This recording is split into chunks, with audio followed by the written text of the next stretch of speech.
Hi everyone, welcome back to my channel. This is the video of PYQ number 56 related to the CSIR Net Life Science December 2026।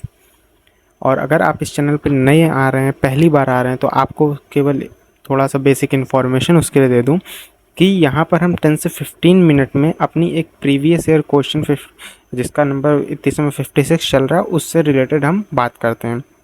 और ये जो exam है वो CSIR net life science दिसंबर 2026 का जो आने वाला है, जहाँ पे DBT को भी मर्ज कर दिया गया, उससे रिलेटेड ये एग्ज़ाम है। आज हमारा डे थर्सडे है, तो आज हमको डेवलपमेंटल बायो के क्वेश्चन डिस्कस करने हैं। आपकी स्क्रीन पर क्वेश्चन होंगे, अगर आपको नहीं भी समझ में आ रहा है तो हम क्रिस्टल क्लियर कॉन्सेप्ट के साथ डिटेल एक्सप्लेनेशन के साथ समझेंगे। और ये वीडियो केवल 10 से 15 मिनट की ही होती है, जिससे कि आप दिन में कभी भी टाइम निकाल के इसको देख सकते हैं। इससे आपकी एक प्रैक्टिस करने की आदत बनती है और आपको पता चलता है कैसे क्वेश्चंस पूछ सकते हैं। डेली PY की सीरीज़ ये होती है, वन सब्जेक्ट एवरीडे हम डिस्कस करते हैं डेली कंसिस्टेंसी के साथ, जिससे कि मैक्सिमम स्कोर कर सकें। तो चलिए बिना किसी देरी के स्टार्ट करते हैं अपना वीडियो को। हम अपना जानते हैं आप सभी लोग कि हम अपने वीडियो की शुरुआत एक मोटिवेशन कोट के साथ करते हैं। तो आपकी स्क्रीन पर मोटिवेशन कोट शो हो रहा है, उससे स्टार्ट करते हैं। नोट टू सेल्फ, नोट कर लीजिए कि डू नॉट क्विट। हमें अब अगर यहाँ तक आ गए तो क्विट नहीं करना चाहिए, तो इसीलिए हम बिना क्विट किए हुए, एक भी दिन स्किप किए हुए अपने वीडियो को स्टार्ट करते हैं और प्रीवियस ईयर क्वेश्चन को देखते हैं। तो आपकी स्क्रीन पे आपको पता है क्या होगा कि एक एक करके क्वेश्चन सारे शो होंगे और आपको उसके आंसर देने। जैसे ये पहला क्वेश्चन आपकी स्क्रीन पे शो हो चुका है और ये क्या कह रहा है उसको देखते हैं। पहले कह रहा है, if you remove a set of cells from an early embryo you observe that adult organism lacks the structure that would have been produced from those cell, therefore the organism seems to have.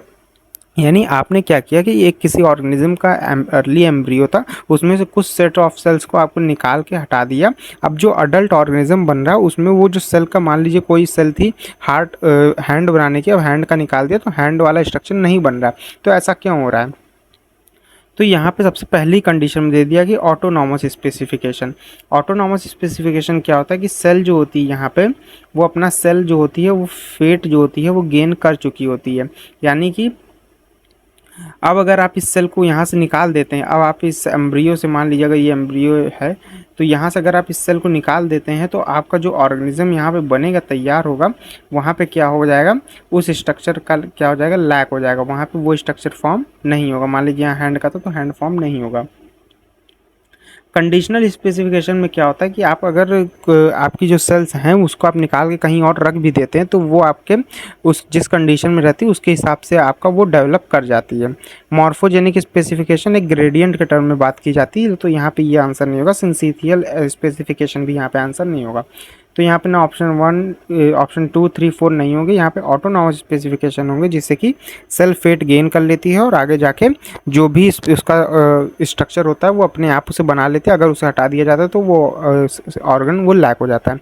During development if a cell has committed to a particular fate it is said to be. यानी अगर development के दौरान अगर कोई cell है वो अपना particular fate gain कर लेती है तो उसको क्या कहते हैं? Pluripotent, totipotent, determined, differentiated. Pluripotent क्या होता है कि ये आपका किसी भी ऑर्गन को बना सकती है सेल के, आप बॉडी के, लेकिन क्या होता है ये केवल एक्सेप्ट एम्ब्रियो, एम्ब्रियो को ये नहीं बना सकते हैं प्लूरीपोटेंट। टोटीपोटेंट जो होते हैं ये पूरा वोल ऑर्गेनिज्म को फॉर्मेशन कर सकते हैं और ये क्या होते हैं, पूरी वोल ऑर्गेनिज्म को फॉर्म कर सकते हैं, किसी भी सेल को, किसी भी चीज़ को फॉर्म कर सकते हैं। पूरा ऑर्गेनिज्म फॉर्म करने की इसमें कैपेबिलिटी होती है। डिटरमिन्ड सेल जो होती हैं ये अपना क्या होती हैं, सेल फेट या फिर कह सकते हैं तो पर्टिकुलर फेट जो इनका होता है कि वो डेवलप कर चुकी होती हैं, यानी अब ये कोई दूसरा ऑर्गन नहीं बनाएंगे। और डिफ्रेंशिएटेड क्या होता है, डिटरमिन्ड के बाद जब सेल डिटरमिन्ड हो जाती है किसी भी ऑर्गन को बनाने के लिए, किसी भी सेल को, टिश्यू को बनाने के लिए, तो उसके बाद वो डिफ्रेंशिएट करना स्टार्ट होती है। तो डिटरमिन्ड के आगे का टर्म डिफ्रेंशिएटेड होता है। तो जैसा कि यहाँ पूछ रहा है कि पार्टिकुलर फेट को अगर सेल ने गेन कर लिया तो उसे हम क्या बोलेंगे, तो उसे हम डिटरमिन्ड सेल बोलते हैं। यानी उसने अब फेट गेन कर लिया, अब वो पीछे के स्टेप पे नहीं आ सकती, यानी अपना फेट लूज नहीं कर सकती, अब उसी को वो बनाएगी। तो आई होप आपको ये एक्सप्लेनेशन समझ में आया होगा। अगर नहीं समझ में आया तो एक बार दोबारा देखिएगा, जरूर से समझ में आएगा। चलते हैं नेक्स्ट क्वेश्चन के ऊपर। नेक्स्ट क्वेश्चन भी आपकी स्क्रीन पे शो होगा, उसका भी जवाब दीजिएगा। तो यहाँ क्या कह रहा है, certain proteins of mRNA that are regionally located within the unfertilized egg and regulate development are called। यानी यहाँ पे क्या कह रहा है कि यहाँ पे कुछ अनफर्टिलाइज एग हैं, उनमें mRNA जो हैं वो क्या कर रहे हैं, वो कुछ तरीके के डेवलपमेंट को रेगुलेट कर रहे हैं, तो उन्हें क्या बोलेंगे। तो अगर कोई भी अनफर्टिलाइज एग है उसमें जो mRNA होता है वो क्या करता है, वो जीन रेगुलेटर की तरह वर्क नहीं करता है, ना ही वो मॉर्फोमेट्रिक डिटरमिनेंट की तरह वर्क करता है, वो एक साइटोप्लाज्मिक डिटरमिनेंट की तरह वर्क करता है और अपने आप को डिवाइड करने की कैपेबिलिटी रखता है अनफर्टिलाइज्ड एग में।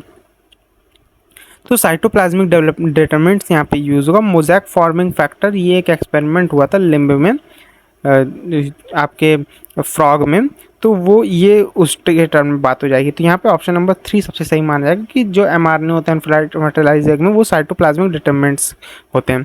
If the blastomeres of a force called sea urchin embryo are isolated, ठीक है, ब्लास्टोमियर्स को हमने क्या कर दिया यहाँ से आइसोलेट कर दिया, कहाँ से, फोर सेल्ड सी अर्चिन के एम्ब्रियो से।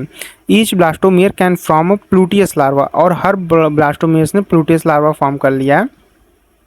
There is an example of, तो ये किसका एग्जाम्पल है, आपको पता होगा कि ये एक एक्सपेरिमेंट भी परफॉर्म किया था, आई थिंक इसे डैरिच ने शायद ये वाला एक्सपेरिमेंट परफॉर्म किया था। तो इसमें क्या कह रहा है कि ये जो ब्लास्टोमियर्स, यहाँ पे मान लीजिए आपके कोई ये ब्लास्टोमियर्स की सेल है यहाँ पे, तो ब्लास्टोमियर्स जो थे इनमें से क्या किया गया कि कुछ सी अर्चिन के एम्ब्रियो में से आइसोलेट कर लिया गया ब्लास्टोमियर्स को। अब ये क्या कर रहे हैं ब्लास्टोमियर्स कि ये अपना जो प्लूटियस लार्वा था इकाइनोडर्म का वो फॉर्म कर ले रहे हैं यहाँ से। तो अब ये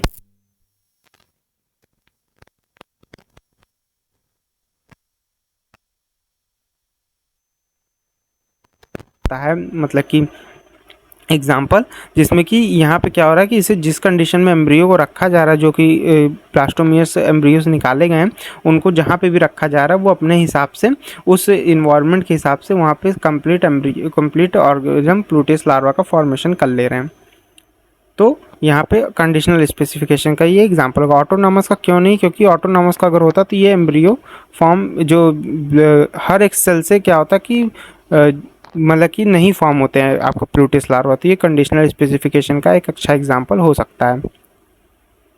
और अगर हम यहाँ पे ऑटोनॉमस स्पेसिफिकेशन को कह भी रहे हैं तो यहाँ पे क्या होगा कि जो ब्लास्टोमियर्स हम अलग करेंगे वो पूरा प्लूटियस लार्वा ने बना के उसका कुछ पार्ट बनाएंगे, क्योंकि वहाँ पे क्या होगा कि सेल फेट गेन कर चुकी होती है। लेकिन कंडीशनल स्पेसिफिकेशन में सराउंडिंग पे डिपेंड करता है सेल का फेट कि अभी वो किस तरीके का मतलब कि जो भी ऑर्गन है या फिर ऑर्गेनिज्म है फॉर्म करेगी। तो यहाँ पर क्या हो जाएगा, कंडीशनल स्पेसिफिकेशन को हम बेस्ट इसका एग्जाम्पल मानेंगे।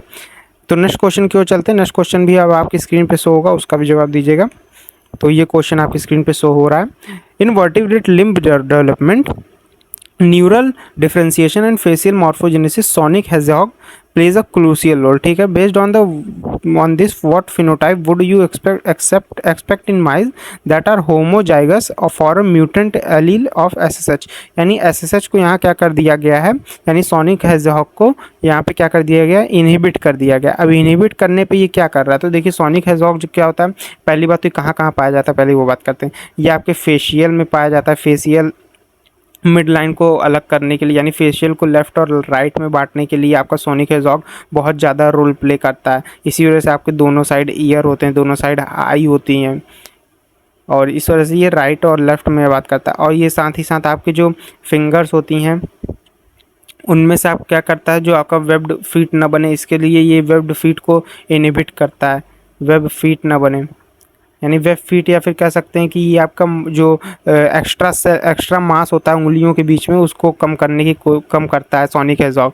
तो यहाँ पे अगर ये रिमूव कर दिया जाता है, यानी क्या करें, म्यूटेंट एलील ऑफ एसएसएच, यानी एसएसएच को म्यूटेंट कर दिया गया है, यानी इसको हटा दिया गया एसएसएच को। तो पहली कंडीशन क्या होगी कि फेशियल में आपका जो आइज़ होंगी वो क्या होंगी, वो एक दूसरे के पास आ जाएंगी, वो फेशियल डिफ्रेंसिएशन नहीं हो पाएगा, आपका दोनों चीज़ें क्या होगी, मिड लाइन मतलब कि नहीं बन पाएगी। तो limbs would form normally but mice would have facial abnormality, नहीं लिम्ब भी नहीं फॉर्म होगा। मैंने यहाँ बताया कि लिम्ब में भी आपका क्या हो जाएगा, दिक्कत आ जाएंगी। लिम्ब में क्या हो जाएगा, आपका जो लिम्ब के बीच में सारे उंगलियों के बीच में आपका क्या हो जाएगा कि आपका जो क्या कहते हैं कि स्किन होगी वो नहीं हटेगी। Mid line of the face would be reduced resulting a single eye forming in the centre of the forehead, cyclopia जिसे कंडीशन कहेंगे। बिल्कुल सही ऑप्शन बी वाला कह रहा है कि मिड लाइन फेस की जो होगी वो रिड्यूस हो जाएगी, एक ही आई फॉर्मेशन होगा, और ऐसी जब एक ही आई फॉर्मेशन होती है उसे हम साइक्लोपिया कंडीशन कहते हैं। आइज वुड फॉर्म नॉर्मली, यहीं पे गलत कर दिया कि आइज फॉर्म नॉर्मली फॉर्म होगी, नॉर्मली फॉर्म नहीं होगी। Mutation of SSH could be lead to tumour formation, ठीक है बिल्कुल हो सकता है। If patched protein fails to inhibit smoothened protein, नहीं ऐसा नहीं कुछ है। तो यहाँ पे म्यूटेशन में ट्यूमर फॉर्मेशन कम देखा गया, लेकिन यहाँ सबसे बेस्ट ऑप्शन जो होगा वो हमारा ऑप्शन नंबर बी होगा, जिसे कि हम मिड लाइन फॉर्मेशन नहीं हो जाएगी और एक ही आई का फॉर्मेशन होगा, तो ऑप्शन नंबर बी यहाँ सबसे सही माना जाएगा। नेक्स्ट क्वेश्चन की ओर बढ़ते हैं। नेक्स्ट क्वेश्चन आपकी स्क्रीन पे शो होगा, उसका भी जवाब दीजिएगा। लेकिन उससे पहले आपसे बोल दी कि अगर आपने यहाँ तक बने हुए हैं तो प्लीज़ हमारे चैनल को सब्सक्राइब करिएगा, यही एक मोटिवेशन का सोर्स होता है हमारे लिए कि आपके लिए डेली वीडियो ला पाएँ। और लाइक करिएगा, अपने दोस्तों के साथ जरूर शेयर कीजिएगा जिससे कि उनकी भी हेल्प हो। और टेलीग्राम ग्रुप में मेरे सारे PDF जो भी होते हैं, हैंड रिटन नोट्स होते हैं, वो प्रोवाइड कर देता हूँ मैं, तो वहाँ से आप चेकआउट कर सकते हैं। टेलीग्राम ग्रुप यहाँ का लिंक दिया हुआ, यहाँ से ज्वाइन जरूर हो जाइएगा। तो चलिए अब नेक्स्ट क्वेश्चन की ओर बढ़ते हैं। नेक्स्ट क्वेश्चन आपकी स्क्रीन पे शो हो रहा है, इसका जवाब दीजिएगा। ये आपका नेक्स्ट क्वेश्चन यहाँ पे स्क्रीन पे शो हो रहा है। ये क्या कह रहा है? In an experiment with an B cell tunicate embryo, the embryo was separated into 4 pairs of blastomeres and cultured independently. Each blastomeres pair was able to develop most cell type except the nervous system, which did not develop. Based on the observation following statement were made. यानी जो आपका यहाँ से tunicate के embryo में से कुछ embryo को सेपरेट कर दिया गया, एम्ब्रियो को जिसको हटाया गया है और उसके ब्लास्टोमियर को कल्चर किया गया है। तो ब्लास्टोमियर्स क्या कर रहा है कि आपका सारी सेल बना ले रहा है, लेकिन नर्वस सिस्टम को नहीं बना पा रहा है। तो अगर वो नर्वस सिस्टम को नहीं बना पा रहा है तो नर्वस सिस्टम यानी आपका क्या हुआ होगा? नर्वस सिस्टम आपका क्या होगा? ये आपका कंडीशनली डेवलपमेंट होगा। तो यहाँ पे नर्वस सिस्टम का क्या हो जाएगा? नर्वस सिस्टम आपका कंडीशनली डेवलपमेंट होगा, कंडीशन पे बेस होगा, यानी वो आसपास के अपने सेल से कम्युनिकेट करके तब नर्वस सिस्टम बनाना चाहेगा। लेकिन यहाँ पे क्या हो रहा है कि नर्वस सिस्टम नहीं बन पा रहा है, तो यानी आपका क्या होगा कि कंडीशनल स्पेसिफिकेशन में नर्वस सिस्टम आ रहा है। दूसरी बात ये कि सारी चीज़ें बन जा रही हैं, सारी most of the cell develop हो जा रही हैं, तो ये यानी ऑटोनॉमस डेवलपमेंट है। यानी अगर उसको एम्ब्रियो को निकाल के कहीं और पे रखा जा रहा है तो वहाँ पे जो सेल्स हो रही हैं उनको कोई फ़र्क नहीं पड़ता कि आप उन्हें कहाँ पे रख रहे हैं, और वो अपना फेट, अपना जो भी उनका डेवलपमेंट का एरिया है वो उसे डेवलप करेंगे। लेकिन कंडीशन स्पेसिफिकेशन में अगर उसे वहाँ से निकाल दिया गया है तो अब उसे दूसरी जगह पर रखने पे उस तरह की सेल्स नहीं मिल पा रही हैं, इसी वजह से नर्वस सिस्टम आपका डेवलप नहीं हो पा रहा है। तो nervous system development demonstrate autonomous specification नहीं, जैसा कि मैंने बताया कंडीशन स्पेसिफिकेशन पे आएगा, तो इसलिए पी वाला आंसर तो स्टेटमेंट गलत हो जाएगा। Other tissue type develop due to condition specification नहीं, all tissue type except nervous system so autonomous specification. तो ये नर्वस सिस्टम तो बाकी सारी टिश्यू जो हैं ऑटोनॉमस स्पेसिफिकेशन शो कर रही हैं, लेकिन nervous system autonomous specification show नहीं कर रहा, तो ये सही ऑप्शन है। Nervous system development demonstrate conditional specification, बिल्कुल सही। नर्वस सिस्टम जो है वो क्या कर रहा है? कंडीशन स्पेसिफिकेशन को शो कर रहा है, तभी तो वो दूसरी जगह पर रखने पर नहीं डेवलप हो पा रहा है। अपनी जगह पर अगर होता तो वहाँ की सेल से इंटरेक्ट करता, वहाँ पर डेवलप हो जाता, लेकिन दूसरी जगह पर इसकी तरीके की सेल्स नहीं मिल रही, इसको प्रमोट नहीं कर रही है, फैक्टर इसको नहीं दे रही, तो उस वजह से नहीं डेवलप हो रहा है, तो कंडीशनल स्पेसिफिकेशन में आ जाएगा। तो यहाँ सबसे सही ऑप्शन कौन सा होगा? R and S. तो आर एंड यानी ऑप्शन नंबर सी यहाँ पे सबसे सही माना जाएगा। आई थिंक ये लास्ट क्वेश्चन था हमारा, एक बार चेकआउट कर लेते हैं कौन सा था ये क्वेश्चन हमारा, पढ़ते हैं देखते हैं कि कौन सा है। शायद ये लास्ट ही क्वेश्चन था हमारा, हाँ ठीक है। तो यहाँ तक बने रहने के लिए आप सभी को थैंक यू, बहुत बहुत थैंक यू। और सभी लोग से कहूँगा कि प्लीज़ चैनल को सब्सक्राइब जरूर करिएगा, वीडियो को हमारे लाइक भी करिएगा, और अपने किसी एक दोस्त के साथ ज़रूर शेयर करिएगा, जिससे कि उसकी भी हेल्प हो और आपकी भी हेल्प हो आगे तक बने रहने के लिए। इसलिए सब्सक्राइब, लाइक और शेयर आपको जरूर करना है। और टेलीग्राम ग्रुप का लिंक जो है वो आपको वीडियो के लास्ट में या फिर आपको बायो में मिल जाएगा, और साथ ही साथ डिस्क्रिप्शन बॉक्स में मिल जाएगा, वहाँ से भी ज्वाइन हो सकते हैं। सभी को थैंक यू यहाँ तक बने रहने के लिए। कल की वीडियो में भी आपको जुड़ना है, कल की वीडियो भी डिफरेंट सब्जेक्ट्स पे होगी। तो चलिए मिलते हैं कल की वीडियो में नए PYQ के साथ, तब तक के लिए सभी को गुड बाय।